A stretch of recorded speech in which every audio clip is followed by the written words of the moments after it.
Bonjour et bienvenue et merci de nous rejoindre pour cette émission. Aujourd'hui, nous allons parler de communication et de politique intérieure.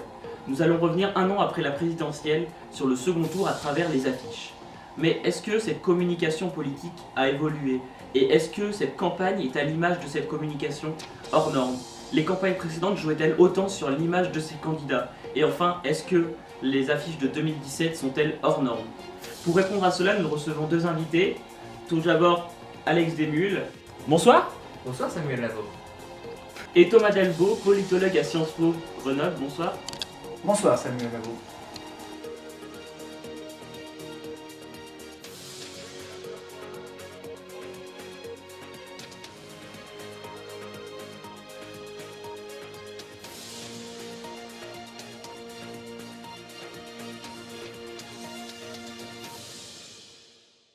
La campagne de 2017 fut un véritable dépassement des clivages avec la défaite des deux partis historiques, les Républicains à droite et le Parti Socialiste à gauche, qui gouvernaient depuis 1980. Alex, justement, quel a été votre ressenti sur ces affiches?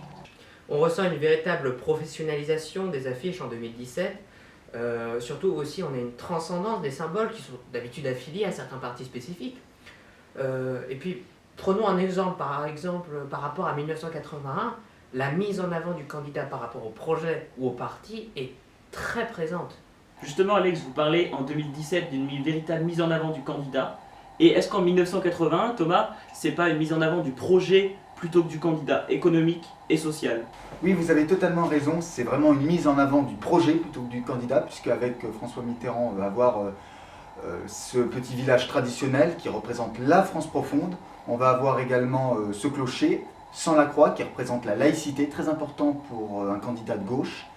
Et puis on va avoir aussi l'Aube qui représente un nouveau projet. Contrairement à François Mitterrand, Valéry Giscard d'Estaing va vraiment avoir un programme tourné vers les grandes entreprises, vers les villes, avec un visage qui va vraiment être copié-collé, puisqu'on va avoir une seule photo avec plusieurs affiches à la clé. Et puis vraiment, on a vraiment très peu de communication dans l'affiche de Valéry Giscard d'Estaing. Autant Valéry Giscard d'Estaing, il s'en fichait un peu, il a réutilisé la même photo pour chacune de ses affiches en changeant le fond derrière. Mais regardez François Mitterrand. Il avait demandé à Jacques Séguéla de centrer l'affiche uniquement sur ses yeux pour masquer certaines imperfections, notamment sa calvitie. Mais Jacques Séguéla a refusé étant donné que ça ne reflétait ni la personne qui était François Mitterrand, ni son projet. Justement, en 2017, dans son affiche Choisir la France, Marine Le Pen utilise son genou comme symbole de puissance et de féminité pour dédramatiser son image, son parti, sa personne. Comme son père, elle se rend présidentielle par une image apaisante. Mais justement, la mise en avant du candidat, n'est-ce pas un moyen de faire passer un message, notamment pour le Front National? Mais bien entendu, quand on regarde l'affiche de Marine Le Pen, on voit bien qu'elle essaye de dédiaboliser son image, celle de son parti, de l'image poussiéreuse que avait laissée Jean-Marie Le Pen. Mais même Jean-Marie Le Pen, dans son affiche de 2002, mais c'est une photo de vacances, une photo de profil Instagram. Depuis quelques années, on assiste à une intensification du marketing, de la publicité politique. Vous parlez justement de publicité politique. Le marketing politique représente l'ensemble des actions destinées à promouvoir les idées d'un personnage politique. Mais Thomas, est-ce qu'on peut vraiment parler de publicité, voire de marketing en politique? Surtout depuis la loi Michel Rocard de 1990, où dans cette loi, le code électoral interdit de travailler avec une agence publicitaire dans les 6 mois précédant le scrutin.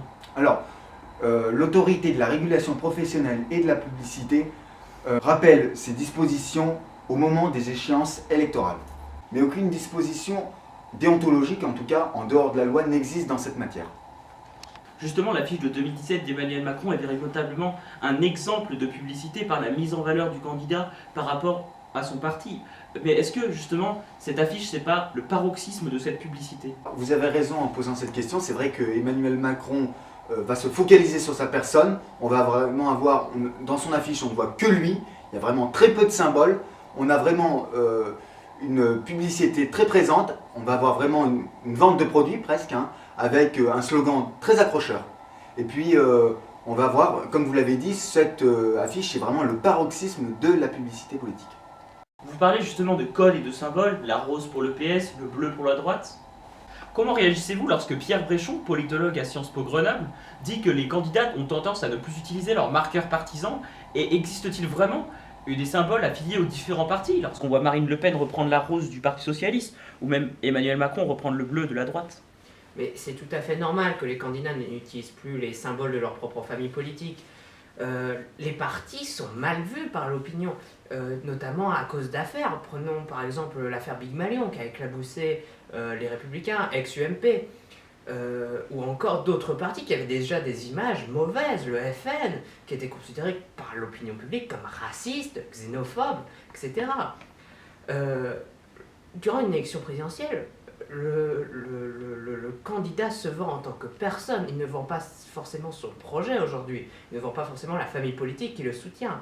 On a, par exemple en 2002, on a du avec Jacques Chirac sur l'affiche du second tour, ou cette année, on a eu Emmanuel Macron écrit en gros sous le slogan, sans même l'apparition du logo ou du nom du parti. Si on avait vendu le parti, on aurait eu avec Jacques Chirac et le RPR, ou avec La République En Marche et Emmanuel Macron. Des symboles se retrouvent souvent sur des affiches, mais comme disait Jacques Seguela, il faut le candidat, son nom, mais aussi un slogan. Et existe-t-il réellement une affiche normalisée? Alors, c'est vrai, vous l'avez dit, il faut des éléments qui reviennent chaque fois dans une affiche, comme le slogan, le candidat, et puis Jacques Seguela disait que l'affiche, c'est ce qui reste en fait, le slogan, c'est ce qui reste vraiment quand on a tout oublié de la campagne. Donc, sur la deuxième partie de réponse, est-ce qu'il existe une affiche normalisée? Je dirais que non, puisque vraiment, on a des idées différentes pour chaque parti, et chaque parti en fait va mettre ses idées dans son affiche. Donc il n'y a pas vraiment d'affiche type. Ces symboles dont vous parlez représentent justement un contexte politique. Jacques Seguela le disait. Il disait que les symboles étaient dépendants d'une époque. On voit notamment le clocher chez François Mitterrand, l'industrie chez Valéry Giscard d'Estaing, la maison chez Jacques Chirac ou même la bibliothèque chez Marine Le Pen. Est-ce que finalement ces symboles ne sont pas représentatifs d'une époque? Alors vous avez raison en posant cette question. C'est vrai que les symboles sont représentatifs d'une époque. Par exemple, aujourd'hui, l'affiche de François Mitterrand serait complètement hors norme. On ne la prendrait plus pour une élection présidentielle.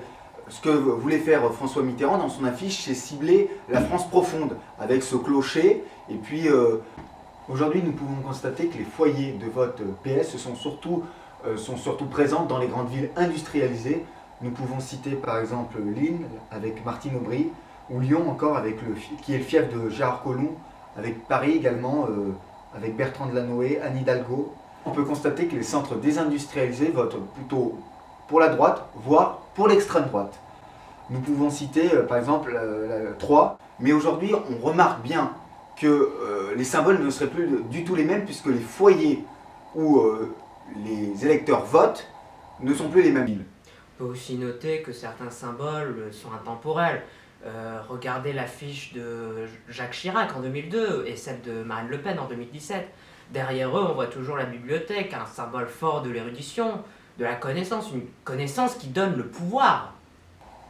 Chez Emmanuel Macron aussi, on voit qu'il tente de séduire les électeurs de droite en reprenant le bleu, dans son fond bleu, hein, sur son affiche, le bleu qui est symbole intemporel de la droite.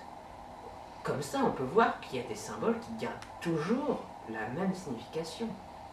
Par des symboles différents et une professionnalisation de la communication politique, Emmanuel Macron cherche à assurer sa victoire par une affiche simple et un slogan accrocheur. A l'inverse, Marine Le Pen, elle, cherche à incarner le changement et à dépasser les clivages par une affiche aux multiples symboles. Mais peut-on vraiment parler des affiches de 2017 comme hors normes? Alors oui, les affiches de 2017 sont hors normes, mais par rapport à 1981, parce qu'il est très difficile de savoir quelle est la norme, puisque la norme est en perpétuelle évolution. Nous n'avons pas les mêmes affiches en 2017 que dans les élections passées. Donc c'est très difficile. Mais ce qu'on peut noter également, c'est une professionnalisation de la politique. C'est, par exemple, en 2017, nous avons eu une place très importante consacrée aux candidats plutôt qu'aux projets. De plus, grâce à l'explosion du digital, les candidats parlent directement au peuple, ils ne passent plus par des canaux officiels. Ça profite énormément aux extrêmes ou aux populistes. En 2007, on parlait de la campagne des blogueurs, en 2012, on parlait de celle de Twitter, et cette année, ça a été celle de YouTube. On peut voir notamment aussi dans l'affiche de Marine Le Pen, elle met en lien tous ses réseaux sociaux. Elle encourage ses partisans à aller la suivre sur Twitter, sur Facebook, sur YouTube, sur Instagram. Puis, hors des affiches, cette explosion du digital, comme je le disais plus tôt, elle a énormément profité à d'autres candidats. Jean-Luc Mélenchon, Les Insoumis, a été la première chaîne YouTube politique française pendant la campagne, il l'est toujours. On voit aussi qu'en parallèle, la croissance du mouvement, sa grandeur dans les sondages n'a fait qu'augmenter, surtout chez les jeunes. Cette campagne a été le summum du digital. Digital qui supplante petit à petit l'importance qu'avaient les affiches dans des campagnes précédentes. On voit vraiment l'impact de ces affiches ainsi que le digital sur une campagne. Mais est-ce que ces affiches servent à convaincre une population et valoriser leur projet? Ou est-ce, comme dit Valentin Haché, militant pour François Fillon durant cette campagne de 2017, finalement une sorte de lancement pour rendre les militants actifs? Alors vous avez raison, alors les affiches ont un double objectif. Premièrement, faire pour les municipales et les législatives, faire connaître le candidat, parce que tous les candidats qui se présentent ne sont pas forcément connus du grand public. Pour les élections présidentielles, c'est différent. C'est surtout pour lancer la campagne officielle. C'est pour galvaniser un peu les militants, leur dire vous pouvez aller tracter sur les marchés, vous pouvez faire un peu vivre la campagne avant le premier et le deuxième tour de l'élection présidentielle. Elle mobilise aussi les partisans quant au fait de coller les affiches. Il y a une véritable guerre des affiches. François Asselineau a beaucoup joué là-dessus dans la dernière campagne. On voyait de ces affiches de partout. Les militants collent les affiches de leurs candidats sur celles de leurs opposants. Comme vous l'avez dit Thomas, les affiches ont cependant un rôle beaucoup plus fort dans les législatives ou les municipales où ce sont souvent des inconnus qui se présentent. Pour conclure, on voit vraiment que les affiches de 2017 ont été hors normes par la professionnalisation, le côté publicitaire des affiches, mais aussi, en contrepartie, on voit qu'il y a des symboles communs, notamment la bibliothèque chez Marine Le Pen, le bleu chez Macron et le début de la publicité politique chez Jean-Marie Le Pen, qui prouve que ce n'est pas si hors norme que ça. Ces affiches novatrices marquent cependant un réel changement dans la communication politique et annoncent un avenir plus porté vers le digital. Merci à vous deux pour votre expertise. Merci de m'avoir invité. Merci à vous. L'émission touche à sa fin, je vous remercie de l'avoir suivi. Je vous laisse en compagnie de Elsa Martinez pour le Grand Stade. La semaine prochaine, nous recevrons Alain de Chalbon, expert en géopolitique asiatique, et Laurent Fabius, ancien ministre des Affaires étrangères, pour parler des tensions qui secouent le détroit de Taïwan. Merci à vous et bonne soirée à tous.